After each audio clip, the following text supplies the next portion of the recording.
감사합니다. 오늘 주시는 주님 말씀은 히브리서 10장의 말씀입니다.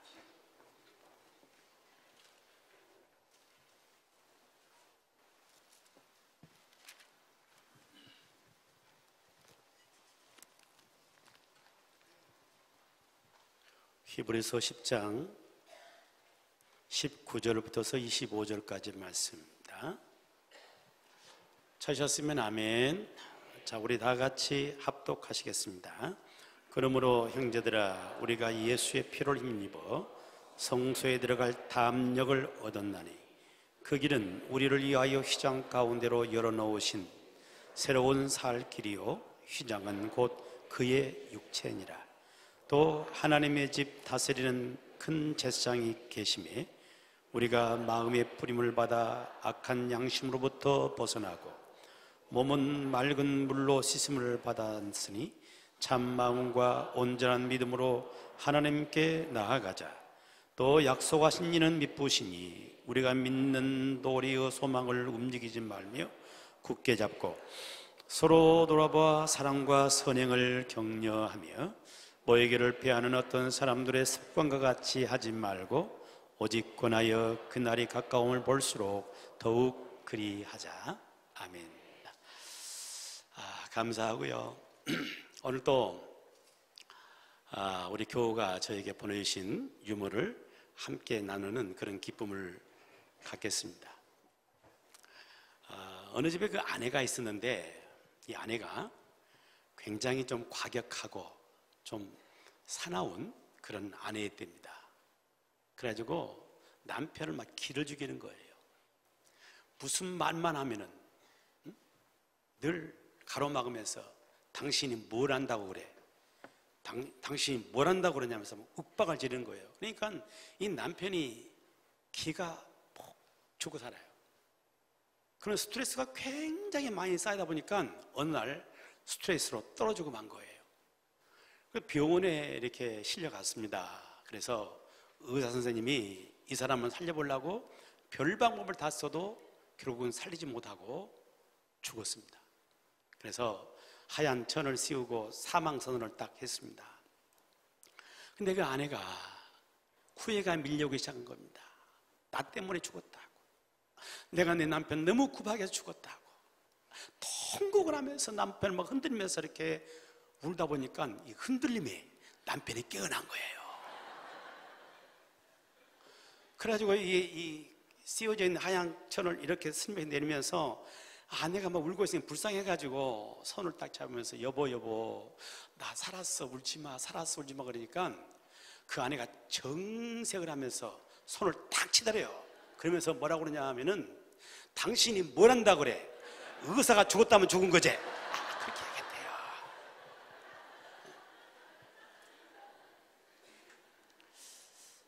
여러분, 가정 참 소중하잖아요. 올 가정의 달을 우리 함께 지내는데 너무 소중한 가정, 우리 가정이 서로 기죽이는 가정이 아니라 기를 살리는 가정 되기를 축복합니다. 비난하고 막 지적하고 정지하는 이런 가정의 모습이 아니고 서로를 사랑하고 감싸주고 위로해주고 힘을 북돋아주는 그런 기를 살리는 아름다운 가정이 되기를 축원합니다. 우리 예수님 가정을 너무 사랑하십니다. 그래서 주님이 어린 시절에 이 모습을 보게 되면 주님이 이 땅에 그 육신의 몸으로 왔던 그 아버지가 요셉이잖아요. 그 목수 일을 하면서 살았어요.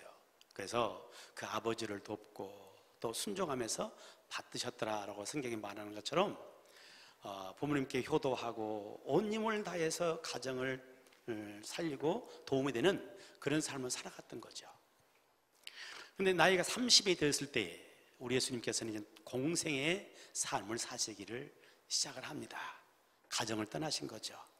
그래서 나아가서 비로소 이제 하나님 나라에 대해서 가르치기 시작하고 또 병든 자를 고치시고 죽은 자를 살리시고 이런 하나님의 귀한 역사를 예수님이 이루시죠.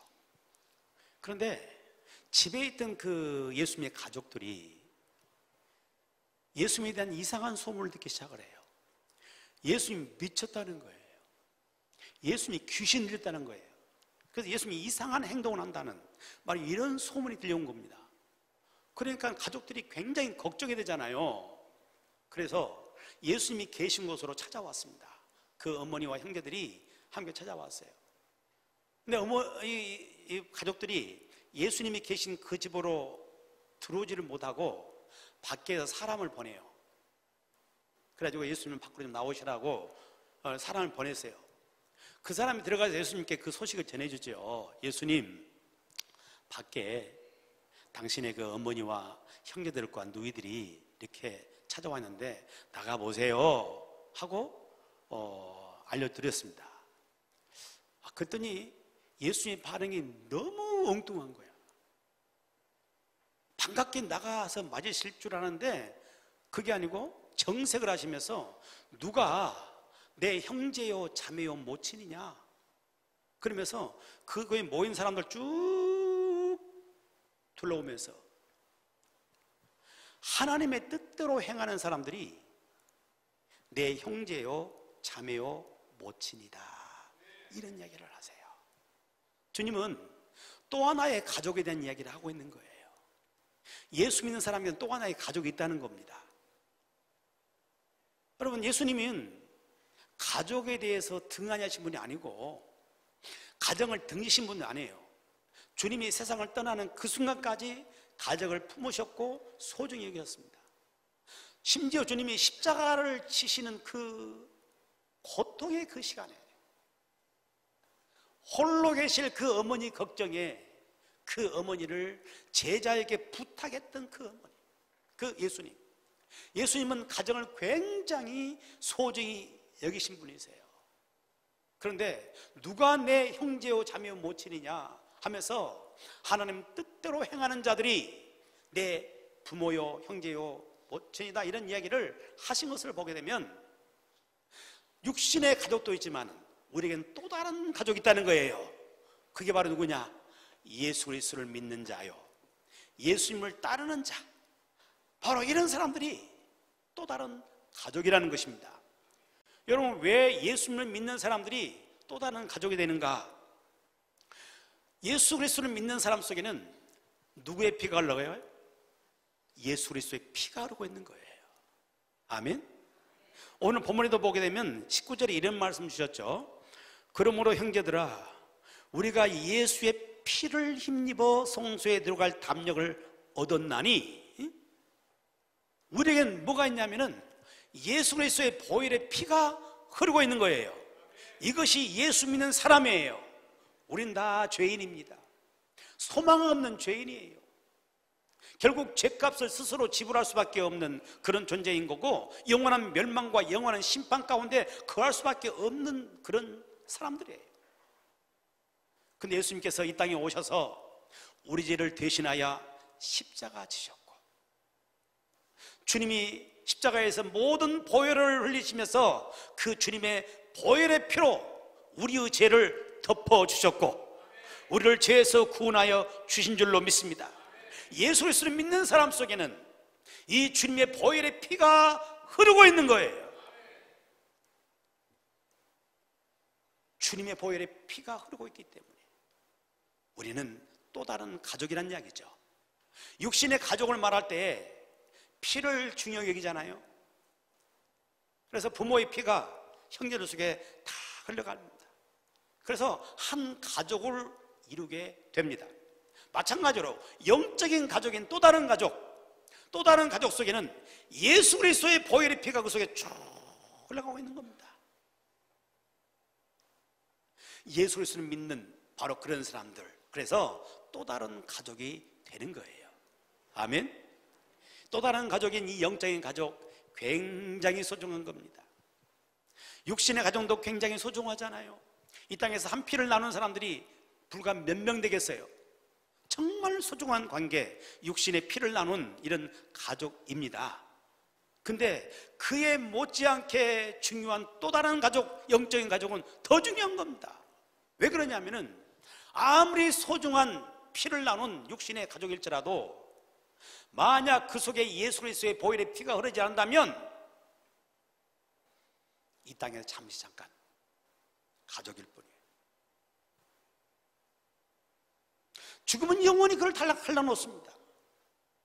그러나 예수 그리스도의 보혈의 피가 흐르고 있는 영적인 가족, 또 다른 가족 속에는 이 땅의 생을 살아가는 동안도 한 영적 가족으로 살게 되는 것이고, 이 땅을 떠난다 할지라도 영원한 하나님 나라가 우리가 있음을 믿습니다. 그 하나님의 나라에서 영원히 한 가족으로 삶을 사는 겁니다. 하나님은 아버지가 되시는 것이고, 우리는 모두는 형제가 되고 자매가 되어서 함께 한 가족으로 영원히 사는 거예요. 그러므로 이 영적인 가족은 육적인 가족 못지않게 소중한 거예요. 하나님께서는 이 영적인 가족 속에다가 아주 풍성한 것들을 많이 담아놓고 있어요. 우리가 믿음의 길을 걸어가면서 하나님의 영적인 가족 속에 허락해 두신 수많은 은혜와 축복들을 누리며 살아갈 수 있는 저와 여러분 되기를 축복합니다. 여러분, 무엇이 이 영적인 가족의 풍성함을 누리게 하는 것일까? 그것을 우리가 발견해야 되는데, 그게 어디 있느냐 하면은 25절 말씀을 가서 봅시다. 무엇이 우리에게 영적인 가족의 풍성함을 누리게 하는지를 함께 보는데요. 25절 시작. 모이기를 패하는 어떤 사람들의 습관과 같이 하지 말고 오직 권하여 그날이 가까움을 볼수록 더욱 그리하자. 더욱 그리하자. 뭐 하자는 거예요? 열심히 모이라 그 말이에요. 여러분, 하나님은 영적인 가족의 모임 속에다가 하나님의 온갖 풍성한 것들을 다 담아놓으셨습니다. 그러므로 그 모임을 소중히 여기고 모임에 적극적으로 참여하고, 그래서 하나님이 주시는 그런 영적인 풍성한 것들을 누리며 살라는 거예요. 그런데 세상은 가면 갈수록 모이기를 힘쓰게 만든 것이 아니라 모이기를 패하게 한다는 이야기죠. 그날이 가까우면 볼수록 더욱 그리하라 그랬는데, 그날이 어떤 날이에요? 주님이 다시 오시는 날이에요. 주님이 오신 날이 가까우면 가까울수록 더 모이기가 좋아지는 그런 시대가 오는 것이 아니라 갈수록 모이기가 어려워진 시대가 온다는 이야기예요. 여러분, 세상에 가면 갈수록 사상적으로 모이기가 참 어려운 그런 사상이 흘러갑니다. 그게 바로 뭐냐면 개인주의죠. 사람마다 자기만한 사랑이에요. 이기적이고 개인주의가 흘러가는 세상이 되고 마는 거예요. 가면 갈수록 극단적인 개인주의가 이 땅을 지배하기 시작할 겁니다. 그래서 신앙의 형태도 그런 거예요. 뭐하게 모여? 나 혼자 예수 믿으면 되지. 막 이런 형태의 그 신앙으로 흘러가기 쉽다는 이야기죠. 세상의 사조가 그러니까. 뿐만 아니라 환경도 모이기가 참 어려운 환경으로 변화되는 거예요. 주님 오신 날이 가까울수록 사람들이 뭐가 그렇게 바쁜지, 다 전화하고 모이자고 그러면 바쁘대. 그게 뭔 일이 그렇게 바쁜지 모르겠어. 사람 가면 갈수록 뭔가를 바쁘게 만들어.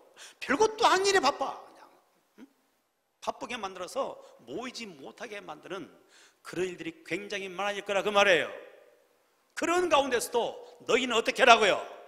모이기를 힘써라. 모이기를 힘써라. 그래서 하나님이 영적인 가족 속에 주어지는 놀라운 은혜와 축복들을 누리며 살아라고 말씀하고 있는 겁니다. 여러분, 성도는요, 본질적으로 모임의 사람인 겁니다. 모임 속에 사는 사람이 성도예요. 여러분, 성도라는 것은 초신자를 성도라고 말하는 것 아니야. 목사도 성도고, 우리 장로님도 성도고, 우리 권사님도 성도고, 모두가 다 성도예요. 성도. 근데 성도라는 그 이름의 뜻이 뭡니까? 성도, 거룩할 성, 또 무리도. 거룩한 무리예요. 성도는 무리로 존재하는 것이지 따로따로 혼자 존재하는 게 아니란 말이에요. 무리를 이루어서 사는 것, 이게 바로 성도예요. 우리 교회라는 말을 합니다만은 이 교회라는 말을 헬라어로는 에클레시아라고 그러잖아요. 에클레시아 뭐예요? 불러내임을 받은 사람들의 모임이란 말이에요. 모임이에요, 모임. 우리는 세상에서 불러냄을 받았습니다. 죄에서 불러냄을 받았습니다. 영원한 심판에서 불러냄을 받았습니다. 불러냄을 받은 사람들의 모임이야. 각자 혼자 서 있는 이게 교회가 아니고 그들이 함께 모이는 이 공동체, 이를 가리켜서 교회라 말하는 겁니다. 성도는 본래적으로 혼자 존재하는 것이 아니라 공동체로 이렇게 존재하도록 되어 있는 겁니다. 그럼 우리가 모이기를 힘쓰는 사람 되기를 축복합니다. 이스라엘 백성들이 애굽을 떠나가지고 적과 꼬리라는 가나안 땅을 향해서 가요. 그 중간에 어딜 지나가죠? 광야를 지나잖아요. 광야를 지나는데 이 광야를 지날 때 이스라엘을 굉장히 괴롭힌 족속들이 있었어요. 그가 누구였어요? 아말렉. 이렇게 대답이 탁 나와야 기분 좋잖아요. 아말렉이라는 그 족속이 이스라엘을 굉장히 괴롭히고 빼앗고 또한 죽이고 그랬어요. 신명기에 보게 되면 25장에 이스라엘 가운데 어떤 사람들을 아말렉이 공격했는지를 성경이 보이는데 그 회중에서, 그 대열에서 뒤로 쳐져나온 사람들, 회중 속에 이탈한 그들을 공격했다는 이야기예요. 홀로 있는 자들이에요. 그들이 아말렉의 먹잇감이었단 말이죠. 우리가 믿음의 길을 걸어가는 그런 가운데도 우리의 신앙을 넘어지게 만드는 그런 일들은 굉장히 많습니다. 근데 주로 보게 되면 모임 속에 있는 것이 아니라 모임 밖으로 흩어져서 홀로 있는 것이라, 바로 여기에 바로 문제가 오는 겁니다.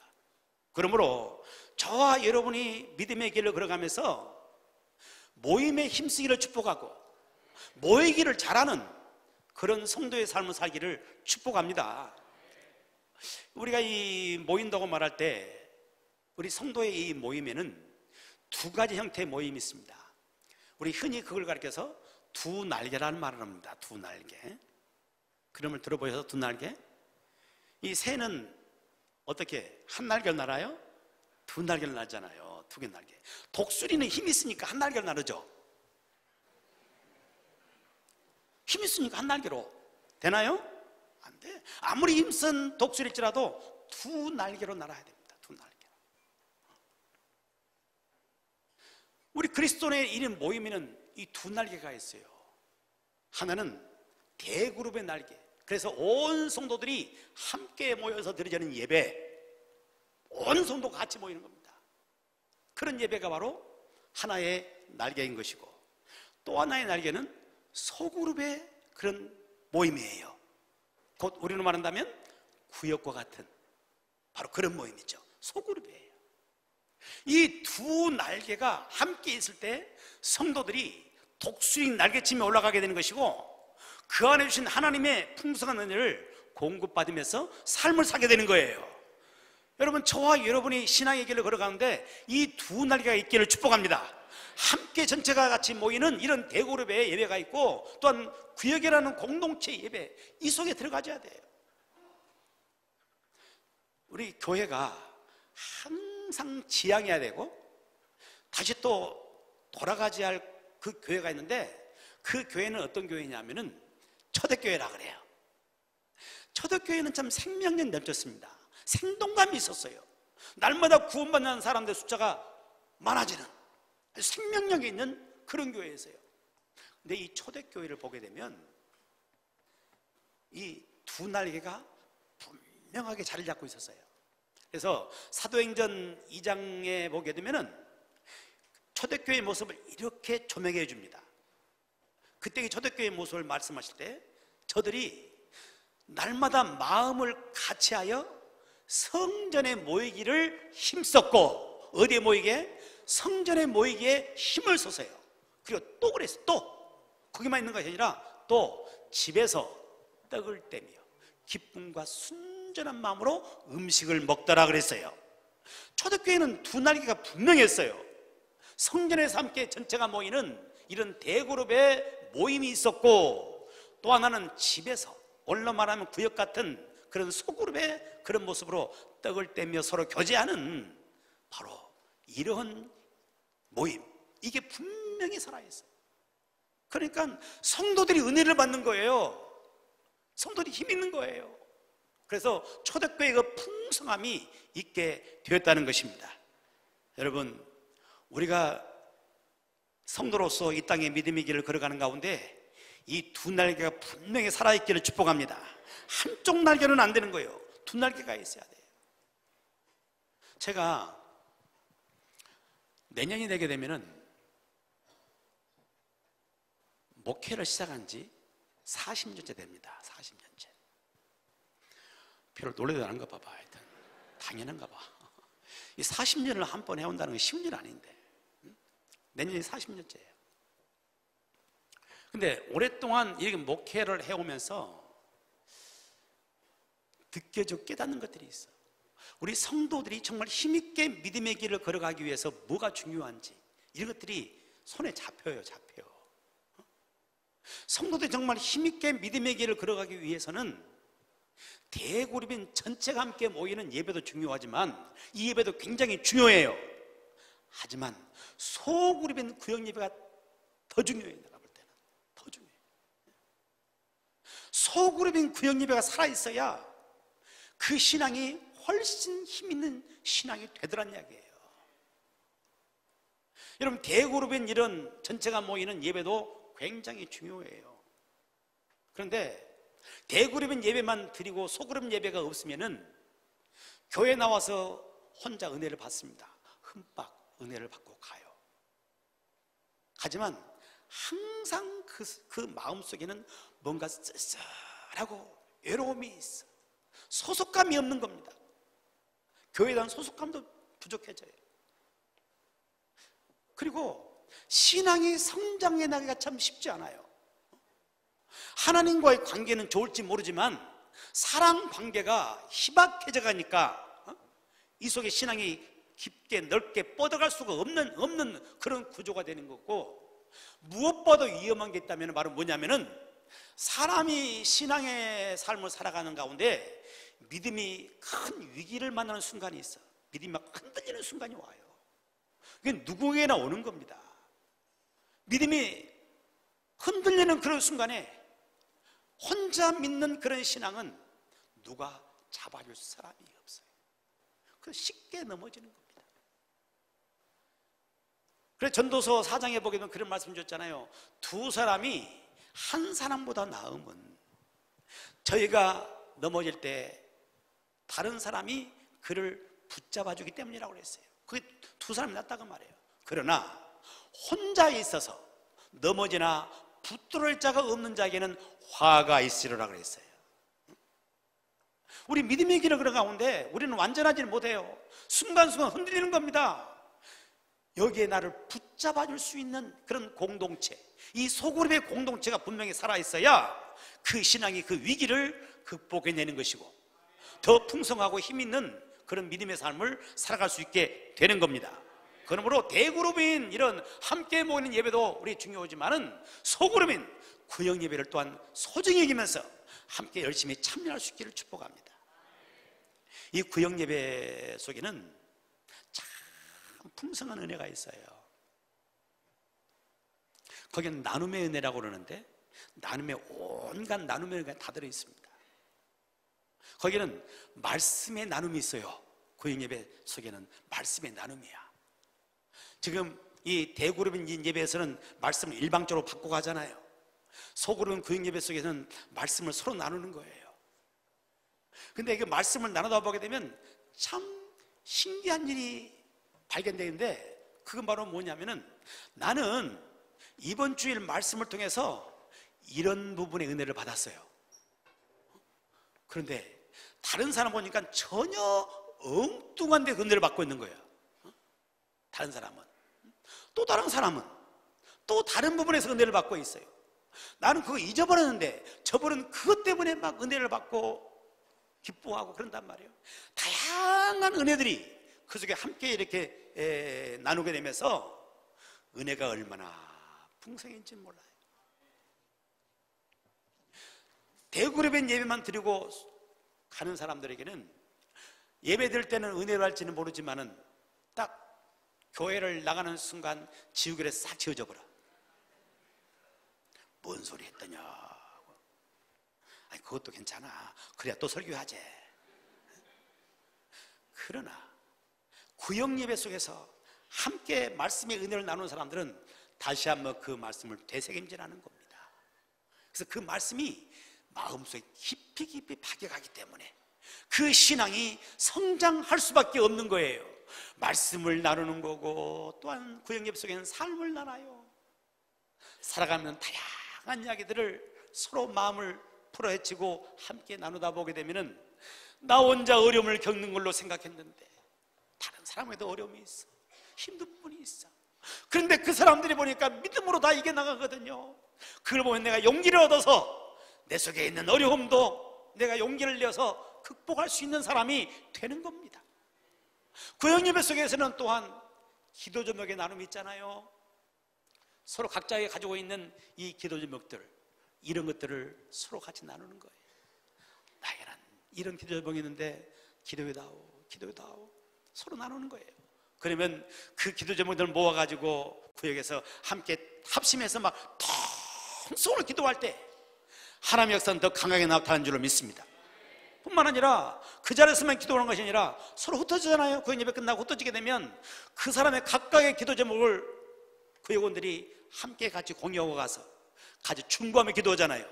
이 중보하며 기도할 때 여기 또 하나님의 역사가 함께하는 거예요. 그래서 우리에게는 대그룹인 이런 전체가 함께 모이는 이 모임도 중요하지만 소그룹인 구역 예배 또한 굉장히 중요하기 때문에 소그룹인 예배에 여러분 적극적으로 참여할 수 있기를 축복합니다. 물론 구역 예배 참석하다 보게 되면 어떤 사람은 내 마음에 맞지 않고, 어떤 사람은 때로는 사람 때문에 상처를 받기도 해요. 그렇다고 해서 구역 예배를 떠나버리게 된다면 그 사람은 그 풍성한 것들을 누릴 수 있는 기회를 잃어버린 겁니다. 서로 내 마음에 들지 않고 내게 어떤 아픔이 될 수 있는 그런 사람일지라도 그 속에서 내가 품어내기 시작하고 그를 끌어안아가기 시작하고 그러면 나의 그릇이 그만 커지게 되는 것이고 성숙한 신앙으로 발전하게 되는 거예요. 그러므로 어떠한 이유 있다 할지라도 구역 예배에 참석할 수 있기를 축복합니다. 우리 교회는 이 구역 예배를 소중히 여기기 때문에 구역 예배에 나 시간이 없어서 참여할 수가 없다는 핑계를 못 대게 만들어놨어요. 왜냐하면 어떤 고정된 시간에 모이려고 한 것이 아니고 모이는 그 요일도 다양하게 되어 있고 또 모이는 시간도 다양해요. 그래서 내가 마음만 먹은다면 내가 가장 시간을 낼 수 있는 그런 시간에다가 거기에 함께 모임에 들어가게 되면 얼마든지 구역 예배 드릴 수가 있는 겁니다. 그러므로 구역 예배 시간이 없으면 모인다, 이건 따라하세요. 구역 예배 시간이 없으면 못 드린다, 이것은 핑계다. 이것은 핑계다. 핑계예요. 여러분 사는 길이에요. 구역 예배에 열심히 참여하기를 바라고 그 속에 주어진 풍성한 은혜를 나누며 살기를 축복합니다. 자, 그런데 우리 구역 모임이라는 자체가 굉장히 중요하지만은 이거의 전부는 아닌 거예요. 구역 예배라는 모임, 이 모임 자체는 하나의 그릇이라면 그 그릇 속에다가 무엇을 담느냐가 또 중요한 부분이에요. 구역 예배 모임 속에다가 뭘 담아야 영적인 풍성함이 있게 되는 것이냐? 24절 말씀이네요. 함께 봅시다. 시작. 서로 돌아보아 사랑과 선행을 격려하며. 여러분, 구역 예배라는 그 그릇 속에다가 뭘 담아라고? 사랑과 선행을 격려하라. 격려. 구역 예배의 이 모임 자체가 격려의 공동체가 되라, 그 말이에요. 아멘. 격려라는 말은 힘과 용기를 북돋아 주는 거예요. 함께 모인 구역원들에게, 내가 그 사람들에게, 지쳐있는 그들에게 힘을 주고 용기를 북돋아주는 그런 모임이 되게 하라는 이야기예요. 성령께서 역사하시는 성령 공동체에는 반드시 이 격려가 있습니다. 왜 그러냐면은 성령께서는 위로의 영이시고 성령은 격려의 영이십니다. 성령을 다른 이름으로 보혜사라고 그러잖아요. 보혜사라는 말을 헬라어로는 파라클레토스라는 말을 쓰잖아요. 파라라는 이런 말은 곁에라는 말이고, 클레토스라는 말은 부르다는 말이에요. 곁에서 부르신 분이야. 우리를 늘 격려하면서 부르시는 겁니다. 격려의 공동체, 성령이 임하시게 되면 이런 격려의 공동체가 되는 겁니다. 우리 구역의 모임이 성령의 충만함의 교회를 축복하고, 그리고 격려가 풍성한 그런 우리 구역의 모임들이 되기를 축원합니다. 사람은 누구나 다 격려가 필요해요. 격려받고 싶어요. 어떤 사람도 격려가 필요 없는 사람이 아무도 없어요. 우리 집에서 여러분 그러잖아요. 집에서 아내들이 음식을 딱 준비해가지고 상을 딱 차려놓고는 기다리고 있잖아요. 뭔 소리? 맛있다. 그 소리 기다리잖아요. 안 하면 뭐라고 그러죠? 이거 맛있어? 맛있어? 유도를 하잖아요. 맛있다는 소리 듣고 싶은 거예요. 격려받고 싶은 마음이에요. 이게 사람 누구나 그런 마음이거든요. 에브라함 링컨이라고 하는 세계의 가장 위대한 삶을 살았다는 바로 그분. 이분이 암살당해서 세상을 떠나잖아요. 근데 암살당할 때 그때 그 몸에 지니고 있던 소지품, 그게 워싱턴에 있는 링컨 기념관에 가면은 거기에 그대로 전시되어 있대요. 난 못 가봤습니다만은. 근데 몇 가지 소지품 가운데 눈에 띈 게 바로 뭐냐면은 신문 조각 하나를 오려놓고 주머니 속에 넣고 다녔어요. 근데 신문 조각이 뭐길래 그렇게 애지중지하면서 소지품처럼 주머니에 넣고 다녔을까? 그 내용을 보게 되면 링컨은 역사상 가장 위대한 대통령이었다, 이 소리야. 그러니까 그 위대한 대통령도 내가 역사상 가장 위대한 대통령이라고, 그 소리가 너무너무 좋은 거예요. 그래서 놓고 다니다가 또 보고, 놓고 다니다가 또 보고, 뭐 그랬던 거거든요. 여러분, 이 격려하는 말, 이게 필요 없는 사람이 아무도 없는 거예요. 다 필요해요. 그래서 서로 돌아봐라 그래서 서로 돌아봐, 이렇게 돌아봐가지고 흠거리 찾으려고 하지 말고 서로 돌아봐서 사랑과 선행 끈을 찾아가지고 그를 격려하라고 말해요. 그러면 그가 살아나는 겁니다. 하면서 그 구에게는 공동체가 살아나는 것이고, 구에게는 공동체가 살아나게 되면 전체의 공동체가 살게 되는 것이고, 그 힘이 가정으로 세상으로 흘러가게 되는 것입니다. 이 복된 역사가 우리 사랑하는 온 성도들 속에 함께하기를